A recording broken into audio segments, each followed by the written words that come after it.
Settle in, relax those shoulders, because tonight we're floating into the extraordinary life of a king who spent a fortune equivalent to billions of today's dollars, not on his people, but on his own personal fantasy world. A king who preferred private opera performances and solitary sleigh rides to governing. We're talking about Ludwig II of Bavaria, the fairytale king, whose grand delusions might just make you wonder what it truly means to be a ruler. So, let's just gently float over to the rather dramatic, mist-shrouded landscapes of 19th century Bavaria. Our main character for tonight's sleepy tale is Ludwig II, often called the Swan King, or even the Fairytale King. And honestly, when you look at the sheer, glorious impracticality of his life, those nicknames seem less like titles and more like utterly accurate descriptions. Because if anyone lived in a permanent state of glorious, expensive fantasy, it was Ludwig. Ludwig was born in 1845 to Maximilian II of Bavaria and Marie of Prussia. Now you might think, oh, a nice, stable, sensible Prussian mother, that'll keep him grounded. And you'd be wrong. Oh, so deliciously wrong. Because while his parents were perfectly respectable, very royal, and probably quite busy with their royal duties, they weren't exactly a fount of emotional warmth. Ludwig's childhood was, to put it mildly, rather formal. Hugs were probably scheduled appointments, and expressions of affection were likely catalogued for official records. He spent a significant part of his youth at Hohenschwangau Castle, which, fittingly, was built by his father in a rather romantic neo-Gothic style, filled with frescoes depicting medieval German legends and the saga of Lohengrin, the Swan Knight. So, from a very young age, Ludwig was steeped in a world of knights, mythical swans, and grand epic tales. It was like living inside a beautifully illustrated storybook. And honestly, for a shy, sensitive, and profoundly imaginative boy, this was probably both a blessing and a bit of a curse. Because, as we'll see, he never really left that storybook. He just kept adding new, increasingly expensive chapters. He was a rather beautiful child, and he grew into a remarkably handsome young man. Tall, with piercing blue eyes and dark flowing hair. He looked, quite literally, like a prince from a fairy tale. Which, again, was both a blessing and a curse. Because when you look the part, people tend to expect you to act the part. And Ludwig's preferred part was more dreamy recluse than active monarch. His relationship with his parents was, as previously hinted, not exactly warm and fuzzy. Maximilian II was more interested in science and intellectual pursuits, while Queen Marie was dedicated to her philanthropic work. Both were, busy. Royal parents often were. So Ludwig, along with his younger brother Otto, was largely raised by tutors and governesses.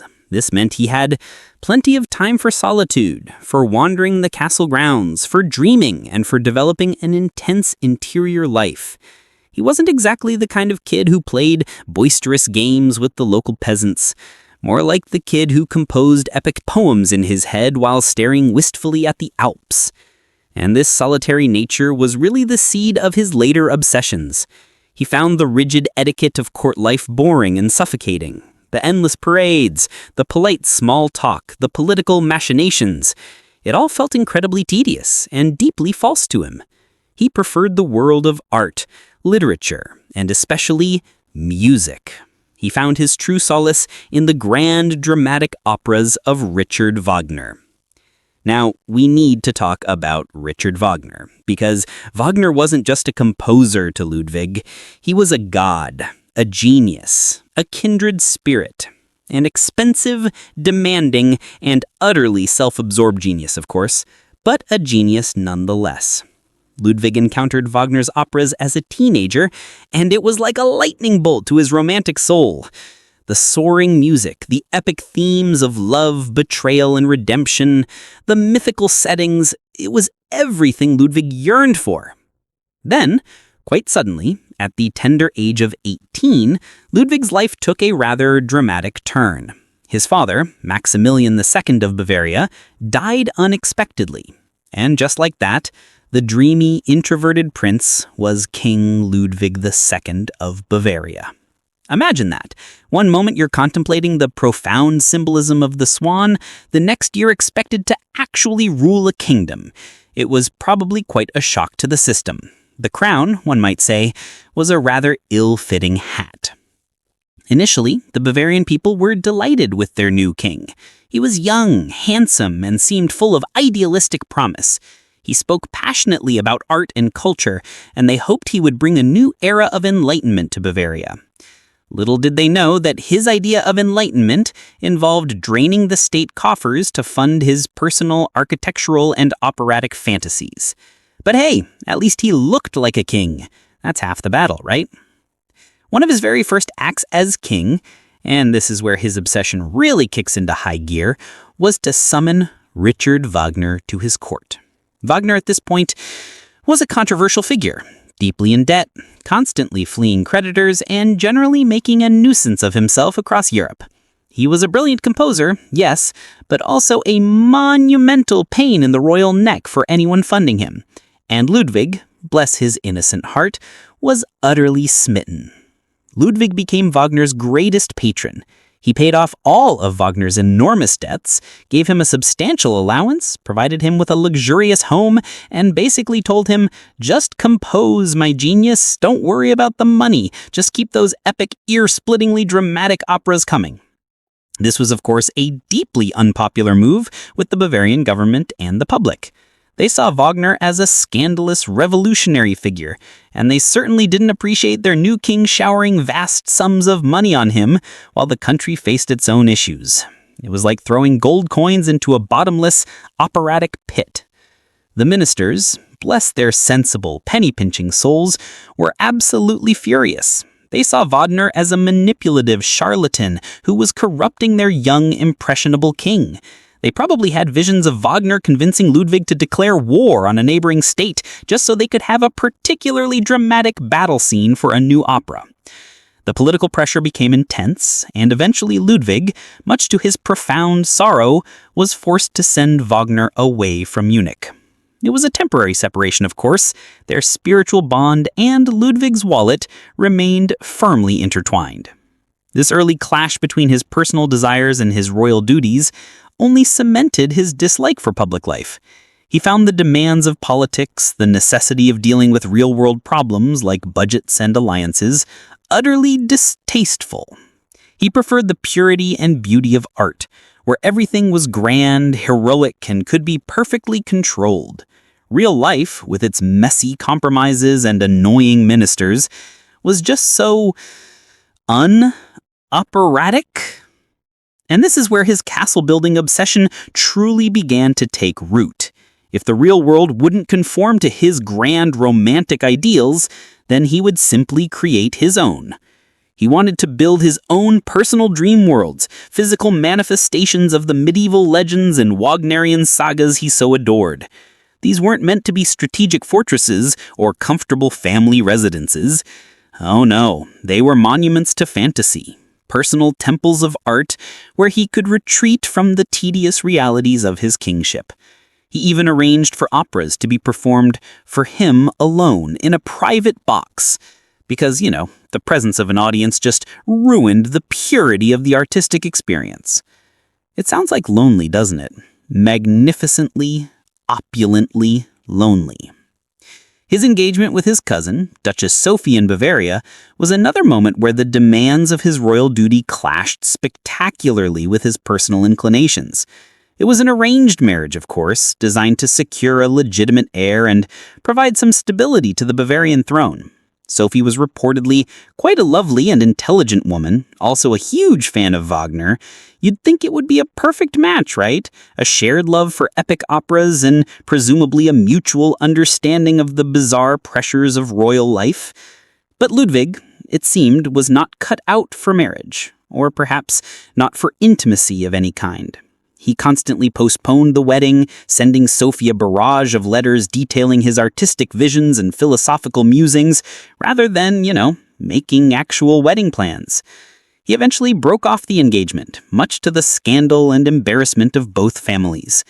He simply wasn't interested in the domestic realities of a royal marriage. His heart, it seems, was already irrevocably married to his castles, his operas, and his own magnificent imagination. He was, if we're being completely honest, probably gay, which in the 19th century for a king was a particularly inconvenient truth, and it certainly played a part in his deep reclusiveness and avoidance of such normal royal duties. So, as the years drifted by, Ludwig found himself more and more immersed in his private world. His castles, Neuschwanstein, Lindenhof, and later, Herrenchiemsee, became increasingly elaborate and financially draining. His ministers became increasingly frantic. It was a slow-motion car crash of royal extravagance and fiscal irresponsibility. But for Ludwig, it was just the cost of doing business, the necessary expenditure for achieving true, unadulterated beauty. He saw himself as an artist king and his kingdom simply as his canvas. Let's just gently float from the misty peaks of Neuschwanstein and let the echoes of his unfulfilled engagement fade into the background. Because as you can imagine, his story is far from over, and the sheer scale of his royal obsession still has many more layers to peel back. We'll explore his other fantastical castles and the eventual, rather tragic consequences of living too deeply within one's. As we gently glide further into Ludwig's world, it becomes clear that Neuschwanstein, while magnificent, was just the beginning of his architectural adventures.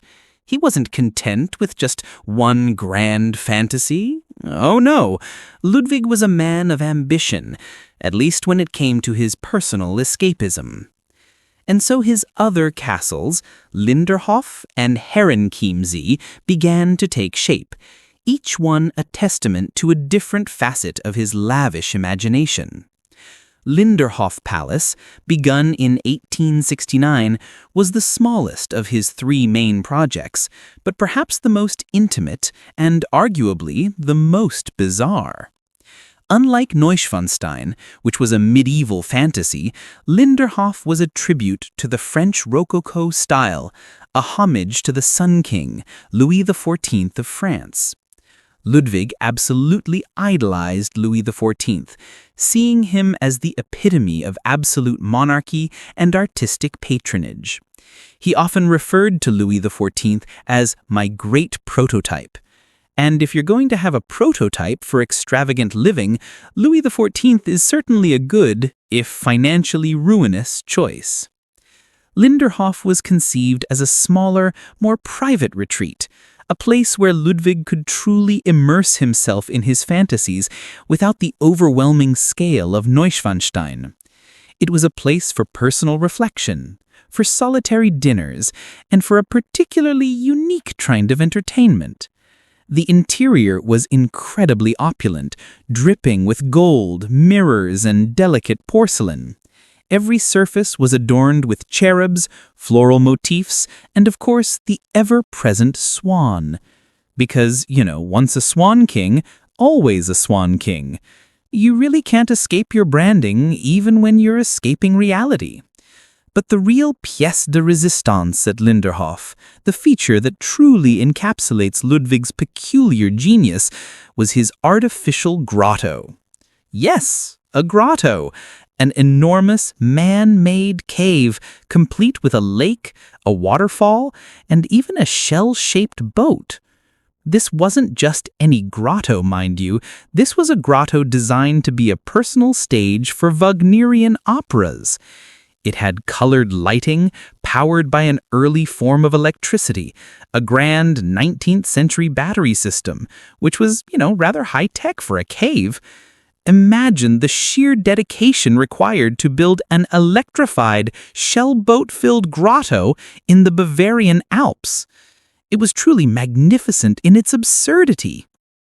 Ludwig would often have the grotto lit with changing colored lights, creating a magical atmosphere for his solitary enjoyment. He'd sit in his shellboat, drifting across the illuminated lake, while his servants secretly played music from Wagner's operas. He even had a stage built in the grotto where, on occasion, famous opera singers would perform for an audience of precisely one, the king himself. Because why share the magic when you can have it all to yourself? The sheer dedication to being magnificently alone in your own private opera cave is frankly inspiring in its own strange way. His nightly routines in these castles became legendary.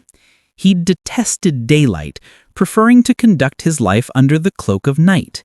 He would sleep during the day and rise in the evening, taking solitary moonlit rides through the snowy forests in his elaborate sleigh, often accompanied by only a single servant. Imagine the scene: a lone, magnificent sleigh pulled by white horses, gliding silently through the moonlit Alps, carrying a king who was quite literally living out his own fairy tale. It sounds beautiful, doesn't it? And profoundly, utterly lonely. His meals were often taken alone, sometimes in secret or in rooms designed for elaborate illusions. At Linderhof, for instance, he had a Tischlein deck dich, a magic table that would be lowered through the floor into the kitchen to be set and then raised back up fully laden so he wouldn't have to interact with his servants. Because, human interaction is just so distracting when you're trying to have an intense, solitary royal meal. It was like living in a perpetual state of royal room service, but with added magical realism. This increasing reclusiveness and nocturnal lifestyle, of course, only fueled the concerns of his ministers. They found it increasingly difficult to meet with him, to get him to sign official documents, or to engage him in matters of state. Bavaria, while not a global superpower, was still a kingdom that required governing, and its king was essentially LARPing his way through life, one elaborate castle and solitary sleigh ride at a time. It's safe to say the ministers were less than thrilled with this management style. Then came Herren Chiemsee Palace, his grandest and perhaps most tragically ambitious project. This palace was a direct, unapologetic copy of the Palace of Versailles built on an island in Lake Chiemsee. Ludwig wanted to recreate the glory of Louis XIV's court, but even grander, even more lavish. He intended it to be a temple of fame for the Sun King, a tribute to his idol. It was an absolutely enormous undertaking designed to dwarf even Versailles in certain aspects, and it was begun in 1878 when the Bavarian treasury was already, shall we say, straining at the seams. Herren Chiemsee was a monument to Louis XIV, but also, in a way, to Ludwig's own increasingly detached sense of reality. He built the Hall of Mirrors, larger and more glittering than the one at Versailles. He recreated the magnificent state apartments, the grand staircase, and the sprawling gardens. But here's the kicker: it was almost entirely empty. Many of the rooms were never finished. The grand, sprawling palace, designed for thousands of courtiers, was destined to be inhabited by precisely one person, the reclusive king, Ludwig, who would sometimes wander its empty halls alone, perhaps imagining the grand balls and elaborate ceremonies that would never take place. It was like building a magnificent, uninhabited stage for a play that would never be performed. The cost of these projects was truly astronomical. Ludwig wasn't building efficient, functional buildings. He was building works of art, personal fantasies brought to life with stone, gold, and unimaginable amounts of money. He refused to use state funds for these projects, insisting they were his private expenditure to be funded from his privy purse. Which, sounds financially responsible, except that his privy purse was essentially financed by loans and by dipping into his future civil list allowance, effectively mortgaging the Bavarian state's future. It was a fiscal house of cards built on a foundation of pure, unadulterated fantasy. The Bavarian government, of course, was in a state of growing panic. The national debt was rising, and the king was pouring millions into these bottomless pits of architectural extravagance. His ministers, those poor sensible souls, tried to reason with him. They pleaded, they begged, they probably even tried to stage a financial intervention. But Ludwig was unyielding. He saw himself as an artist king, and he considered these castles to be his legitimate contribution to art and to Bavaria's cultural legacy. He truly believed that future generations would understand and appreciate his magnificent creations, even if they bankrupted the present. Which, to be fair, they do. Neuschwanstein is one of Germany's biggest tourist attractions, so he wasn't entirely wrong, just, profoundly untimely. His increasing bizarre behavior didn't help. Beyond the nocturnal habits and the solitary opera performances, there were other peculiarities. He became increasingly suspicious of his ministers and advisors, often refusing to see them or communicating only through bizarre, rambling letters.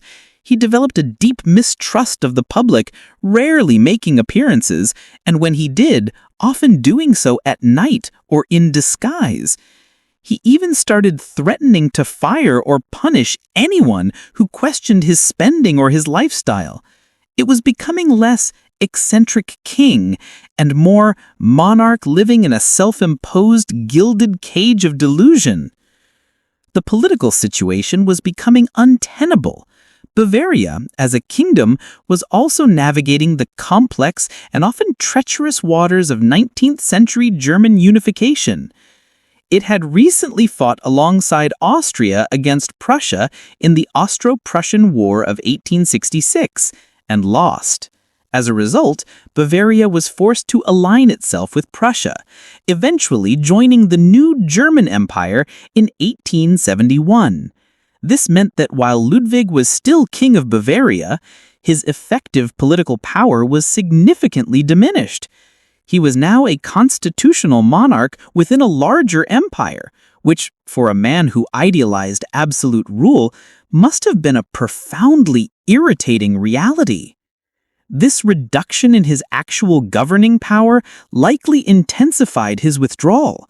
If he couldn't be an absolute monarch in the real world, he would be an absolute monarch in his own self-created fantasy worlds.